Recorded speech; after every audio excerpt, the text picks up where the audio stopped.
നവജാത ശിശുക്കളിലെ ശ്വാസമുട്ടുണ്ടെങ്കിൽ അത് കണ്ടുപിടിക്കാൻ വളരെ എളുപ്പമാണ്. കുഞ്ഞുങ്ങളുടെ ശ്വാസത്തിൻ്റെ എണ്ണം 1 മിനിറ്റിൽ 60 കൂടുതലായിരിക്കും നടക്കുന്നത്. വാരിയെല്ല് കുഴിയുന്നതായിട്ട് കാണാൻ പറ്റും. അതേപോലെ മൂക്കിൻ്റെ ദ്വാരം വികസിക്കുന്നതായിട്ട് കാണാൻ പറ്റും ഓരോ ശ്വാസത്തിൻ്റെ കൂടെ. അങ്ങനെയാണെങ്കിൽ കുഞ്ഞിന് തീർച്ചയായും ശ്വാസമുട്ടുണ്ടെന്ന് അർത്ഥം. അങ്ങനെയുള്ള കുട്ടിക്ക് ഓക്സിജൻ്റെ ആവശ്യം വരാം, ICUയുടെ ആവശ്യം വരാം. ഇങ്ങനെ ശ്വാസമുട്ടുണ്ടെങ്കിൽ തീർച്ചയായും നിങ്ങളെ ഡോക്ടറെ അറിയിക്കുക. അതുകൂടാതെ കുറച്ചും കൂടെ വലിയ കുട്ടികളിൽ 3 മാസം മുതൽ 1 വയസ്സുള്ള കുട്ടികളിൽ ശ്വാസത്തിൻ്റെ എണ്ണം 1 മിനിറ്റിൽ 50 കൂടുതലാണെങ്കിൽ, അല്ലെങ്കിൽ 1 വയസ്സിന് ശേഷമുള്ള കുട്ടിക്ക് ശ്വാസത്തിൻ്റെ എണ്ണം 40 കൂടുതലാണെങ്കിലും ശ്വാസമുട്ടുണ്ടെന്നാണ് അർത്ഥം. അങ്ങനെയാണെങ്കിലും നിങ്ങൾ തീർച്ചയായും നിങ്ങളെ ഡോക്ടറെ അറിയിക്കുക.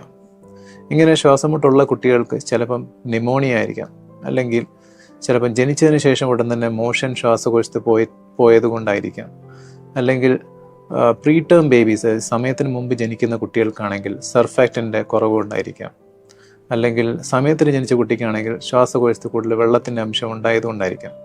ഏതൊക്കെ കാരണമാണെങ്കിലും അതിൽ ട്രീറ്റ്മെൻറ്റ് അനിവാര്യമാണ്. തീർച്ചയായും ഡോക്ടറെ അറിയിക്കുക.